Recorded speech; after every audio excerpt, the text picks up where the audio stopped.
नमस्कार। सुजसवाणी में आपका स्वागत है।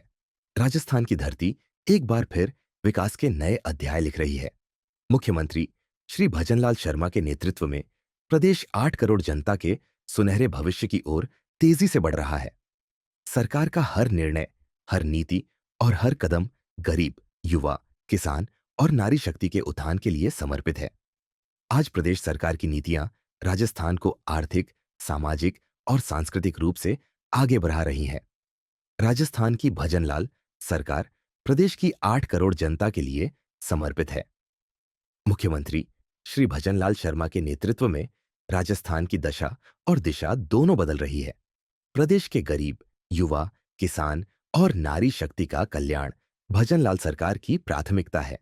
मुख्यमंत्री श्री भजनलाल शर्मा के नेतृत्व में राज्य सरकार प्रदेश के हर वर्ग के विकास को लेकर निरंतर कार्यरत है और राजस्थान अब विकास के नित नए आयाम गरज रहा है। मुख्यमंत्री श्री भजनलाल शर्मा के नेतृत्व में राजस्थान ने न केवल आर्थिक, सामाजिक और सांस्कृतिक क्षेत्रों में प्रगति की है, बल्कि देश को अग्रणी राज्य के तौर पर एक नई ऊंचाई पर पहुंचाया है। मुख्यमंत्री श्री भजनलाल शर्मा सबका साथ, सबका विकास, सबका विश्वास और सबका का कल्याण की भावना लेकर काम कर रहे हैं और यही वजह है कि आज प्रदेश की जनता विकास नीतियों के लिए उनके साथ खड़ी दी है। मुख्यमंत्री श्री भजनलाल शर्मा के नेतृत्व में राज्य सरकार ने बुनियादी ढांचे, शिक्षा, स्वास्थ्य सेवा, ग्रामीण और शहरी विकास, परिवहन और उद्योग समेत विभिन्न क्षेत्रों में सफलता हासिल की। भजनलाल सरकार ने अपने पहले साल में ही प्रदेश के लाखों युवाओं को नौकरी की सौगात दी। वहीं पेपर लीक मामले में भर्ती प्रक्रिया को पारदर्शी और आसान बनाने के लिए एसआईटी का गठन किया गया। इतना ही नहीं, भजनलाल सरकार ने जयपुर में निवेश शिखर सम्मेलन किया और 34 लाख करोड़ रुपए के एमओयू साइन किए। ये राजस्थान की अर्थव्यवस्था को बढ़ाकर 350 अरब डॉलर करने के सरकार के दृष्टिकोण को साकार करने की दिशा में बड़ा कदम माना जा रहा है, जिसके लिए सरकार ने इस साल के बजट में पूंजीगत व्यय में 60% से ज्यादा की वृद्धि की है। आज भजनलाल सरकार प्रदेश में हर व्यक्ति को पानी उपलब्ध कराने के लिए प्रतिबद्धता से कार्य कर रही है। मुख्यमंत्री श्री भजनलाल शर्मा के नेतृत्व में राज्य सरकार जल संकट के स्थायी समाधान के लिए प्रदेश भर में गांवों और शहरों को जल उपलब्धता की दृष्टि से आत्मनिर्भर बनने के लिए संकल्पित है। मुख्यमंत्री श्री भजनलाल शर्मा ने प्रदेशवासियों को वर्तमान और भविष्य के लिए शुद्ध पेयजल एवं किसानों को सिंचाई के लिए भरपूर पानी उपलब्ध कराने के लिए प्रदेश में नई जल क्रांति का सूत्रपात किया है। मुख्यमंत्री श्री शर्मा की इच्छा शक्ति व प्रयासों से आगे बढ़ी पार्वती काली सिंध चंबल लिंक परियोजना के तहत पूर्वी राजस्थान के 13 जिलों की जगह अब 21 जिले लाभान्वित होंगे। धर मेवाड़ अंचल में उदयपुर की जीवन रेखा बनकर उभरी देवास परियोजना के तृतीय व चतुर्थ चरण की सौगात प्रदेश को मिली, जिससे जिले की झीलें वर्ष पर्यंत जल से लबालब रहेंगी।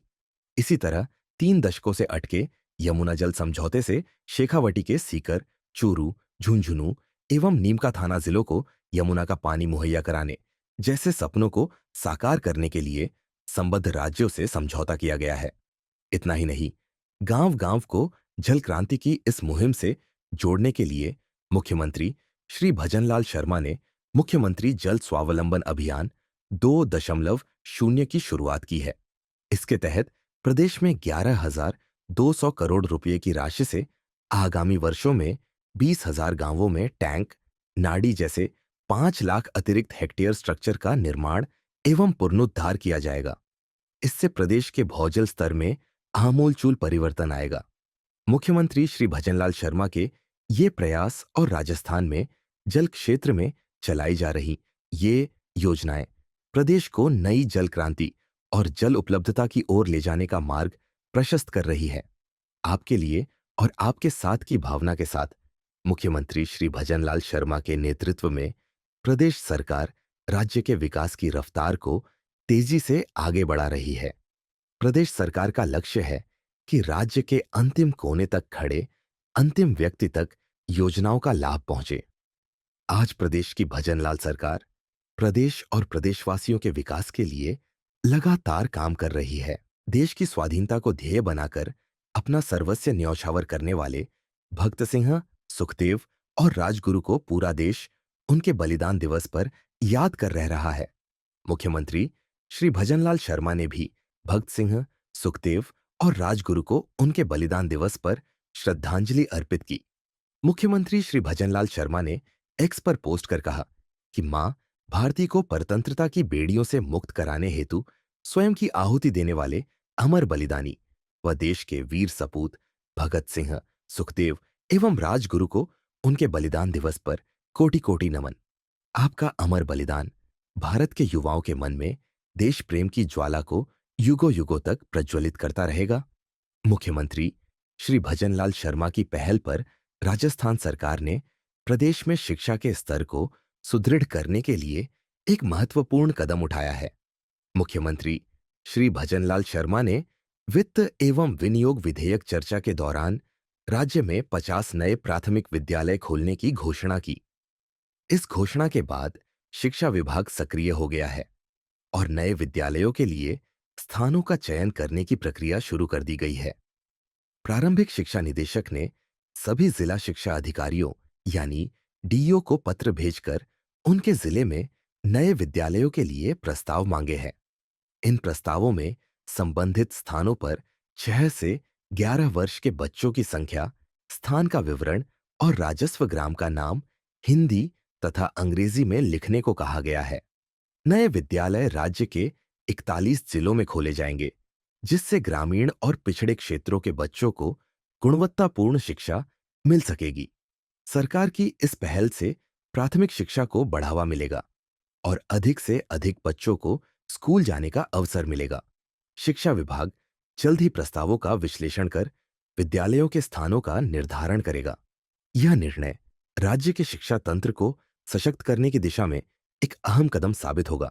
अर्थ ऑवर डे के उपलक्ष्य पर मुख्यमंत्री श्री भजनलाल शर्मा के सिविल लाइंस स्थित राजकीय निवास पर शनिवार रात को 8:30 से 1 घंटे के लिए बिजली बंद रखी गई।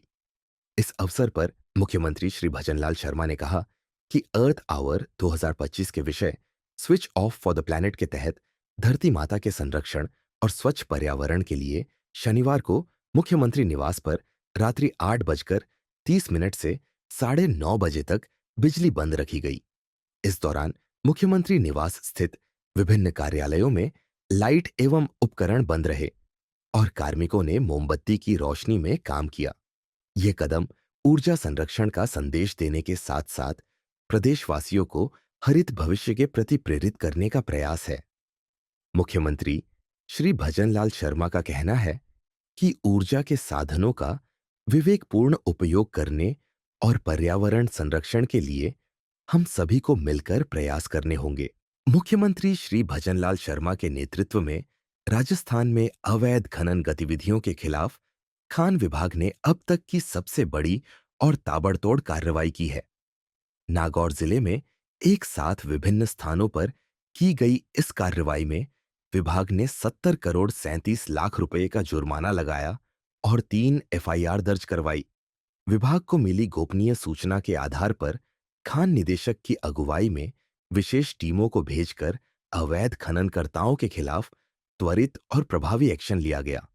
इसमें श्री राम केमिकल्स, भावंडा, गंगवाना क्षेत्र और टाड़ावास जैसे प्रमुख स्थानों पर अवैध खनन की जांच की गई। विशेष टीम द्वारा की गई जांच में खनिजों का दुरुपयोग और अवैध खनन के मामले सामने आए, जिससे लाखों टन खनिज की चोरी उजागर हुई। मुख्यमंत्री श्री भजनलाल शर्मा के नेतृत्व में इस कार्रवाई ने यह साबित कर दिया कि राज्य में अब अवैध खनन के खिलाफ कड़ा रुख अपनाया जा रहा है। यह कदम न केवल खनिजों की सुरक्षा के लिए बल्कि कानूनी प्रक्रिया को मजबूत करने के लिए भी महत्वपूर्ण है। राजस्थान की सरकार अब और भी सख्ती से खनन के नियमों को लागू कर रही है ताकि अवैध गतिविधियों को रोका जा सके और प्राकृतिक संसाधनों की सुरक्षा सुनिश्चित की जा सके। राजस्थान सरकार के राइजिंग राजस्थान इन्वेस्टमेंट समिट में किए गए 35 लाख करोड़ रुपए के एमओयूज अब तेजी से धरातल पर उतर रहे हैं। मुख्यमंत्री श्री भजनलाल शर्मा ने इस पहल को राजस्थान का सपना करार दिया, जो अब तेजी से साकार हो रहा है। जयपुर में होली मिलन समारोह में उन्होंने बताया कि पहली तिमाही में ही 3 लाख करोड़ रुपए के एमओयूज का क्रियान्वयन हो चुका है।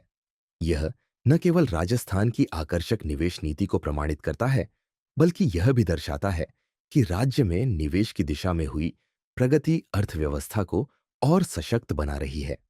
इस तेज गति से साकार हो रहे राइजिंग राजस्थान के सपने से प्रदेश में नई संभावनाओं का मार्ग प्रशस्त हो रहा है, जिसमें नौकरी के अवसर, इंफ्रास्ट्रक्चर विकास और स्थानीय उद्योगों को बढ़ावा मिलेगा। मुख्यमंत्री श्री भजनलाल शर्मा ने कहा कि यह निवेश न केवल राजस्थान को आर्थिक रूप से मजबूत बनाएगा, बल्कि राष्ट्रीय स्तर पर इसे एक प्रमुख निवेश स्थल के रूप में स्थापित करेगा।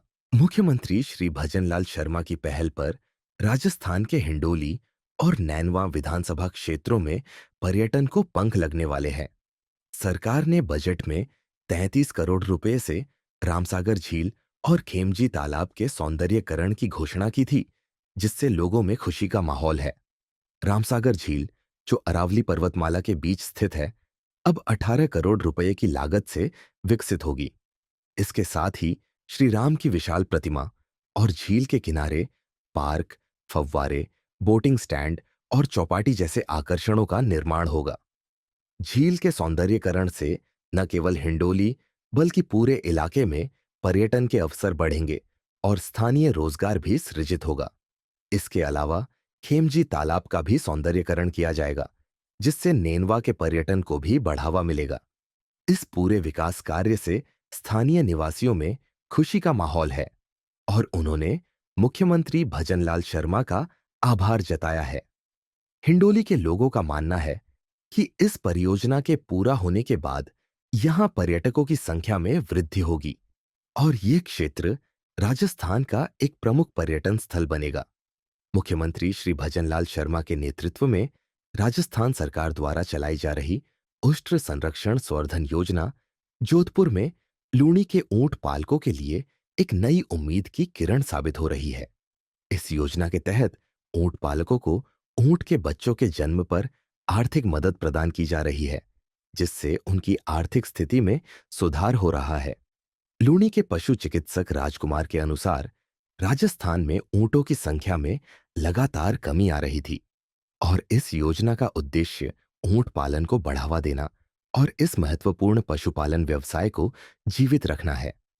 योजना के मुताबिक जब ऊंट का बच्चा टोडिया जन्म लेता है, तो ऊंट पालक को 10,000 रुपये की राशि दी जाती है और इसके 1 साल बाद फिर 10,000 रुपये की दूसरी किस्त दी जाती है। इस प्रकार एक ऊंट पालक को 20,000 रुपये की राशि मिलती है। इस राशि से ऊंट पालकों को आर्थिक संबल मिल रहा है, खासकर गरीब वर्ग के पालकों को, जो ऊंट पालन के माध्यम से अपनी आजीविका चला रहे हैं। यह योजना न केवल ऊंट पालन को बढ़ावा दे रही है, बल्कि राजस्थान के ग्रामीण और पिछड़े इलाकों में आर्थिक समृद्धि भी ला रही है। राज्य सरकार द्वारा यह पहल ऊंट पालन को एक स्थिर और लाभकारी व्यवसाय बना रही है। राजस्थान के मुख्यमंत्री श्री भजनलाल शर्मा की पहल पर इस बार की गर्मियों में डूंगरपुर जिले में पेयजल की समस्या नहीं होगी, क्योंकि इसके लिए जलदाय विभाग ने सुनियोजित कार्य योजना तैयार की है। इस योजना के तहत 1 करोड़ 27 लाख रुपए से अधिक का बजट खर्च किया जाएगा। जलदाय विभाग ने डूंगरपुर के विभिन्न गांवों को चिन्हित किया है, जिनमें पेयजल की समस्या हो सकती है। विभाग ने इन गांवों में पानी की आपूर्ति सुनिश्चित करने के लिए कंटीजेंसी प्लान तैयार किया है, जिसमें कुएं, हैंडपंप और टैंकरों से पानी की सप्लाई की जाएगी। जलदाय विभाग के एक्सईएन श्री मूलचंद रोत ने बताया कि 133 गांवों और 348 ढाणियों में पानी की किल्लत आने की संभावना है। विभाग ने गर्मियों में पानी की आपूर्ति सुनिश्चित करने के लिए टैंकरों से पानी भेजने के लिए 1 करोड़ 27 लाख 26 हजार रुपये का बजट प्रस्तावित किया है। इसके साथ ही 25 कार्यों के तहत 1 करोड़ 4 लाख रुपये का बजट रखा गया है, जिसमें पंप सेट बदलना, कुआं गहरा करना और पाइपलाइन बदलना शामिल है। इसके अलावा हर विधानसभा क्षेत्र में 10 हैंडपंप और 5 ट्यूबवेल लगाए जाएंगे। इस पूरी योजना से डूंगरपुर जिले के गांवों में पानी की कोई भी कमी नहीं रहेगी। कैला देवी लक्की मेले की शुरुआत 27 मार्च से होने जा रही है। इस मेले में श्रद्धालुओं को कोई परेशानी नहीं हो, इसके लिए मुख्यमंत्री श्री भजनलाल शर्मा के नेतृत्व में सरकार पूरी तरह से जुटी हुई है। इस मौके पर राजस्थान रोडवेज द्वारा श्रद्धालुओं की सुविधा के लिए 350 बसों का संचालन किया जाएगा, ताकि यात्रियों को कैला देवी मंदिर तक बिना किसी परेशानी के आसानी से पहुंचाया जा सके। ग्वालियर, आगरा, मथुरा, धौलपुर, जयपुर समेत अन्य शहरों और कस्बों से अतिरिक्त बसें चलाई जाएंगी और यात्रियों को अस्थायी टिकट देने के लिए बस स्टैंड पर काउंटर लगाए जाएंगे। हिंडौन रोडवेज बस स्टैंड प्रभारी संदीप सांखला के अनुसार 45 डिपो से बसों की व्यवस्था की गई है, जो श्रद्धालुओं को मंदिर तक पहुंचाने का काम करेंगी। रोडवेज बसों का संचालन 24 मार्च से 15 अप्रैल तक जारी रहेगा। हर साल की तरह कैला देवी लक्की मेले में लाखों श्रद्धालु हिस्सा लेते हैं और इस वर्ष भी भारी संख्या में यात्री आएंगे। यात्रियों की बढ़ती संख्या को ध्यान में रखते हुए राजस्थान रोडवेज ने अतिरिक्त बसों की व्यवस्था की है, ताकि यात्री भार को कम किया जा सके और श्रद्धालु बिना किसी परेशानी के अपने गंतव्य तक पहुंच सके। युवाओं को रोजगार के अवसर उपलब्ध करवाने के लिए मुख्यमंत्री श्री भजनलाल शर्मा के नेतृत्व में सरकार लगातार ठोस कदम उठा रही है। इसी कड़ी में तिजारा में एक दिवसीय रोजगार मेले का आयोजन किया गया। इस मेले में आईटीआई, 10वीं, 12वीं, डिप्लोमा, बीटेक और स्नातक योग्य युवाओं ने भाग लिया, जिनमें से 455 युवाओं का प्राथमिक चयन किया गया। ये सभी अपनी शैक्षणिक और कौशल योग्यता के आधार पर विभिन्न कंपनियों में रोजगार के लिए चुने गए। भिवाड़ी, नीमराणा, अलवर, बावल, जयपुर और अन्य स्थानों की 24 कंपनियों ने इस रोजगार मेले में भाग लिया था। खेड़थल तिजारा के जिला कलेक्टर ने युवाओं को प्रोत्साहित करते हुए उन्हें निजी क्षेत्र में रोजगार के अवसरों की जानकारी दी। इस रोजगार मेले के सफल आयोजन के लिए सभी अधिकारियों ने मिलकर कड़ी मेहनत की, जिससे बड़ी संख्या में युवाओं को प्राइवेट कंपनियों में रोजगार मिल सका। सुजस वाणी में आज के लिए इतना ही। कल फिर होगी मुलाकात। तब तक के लिए नमस्कार।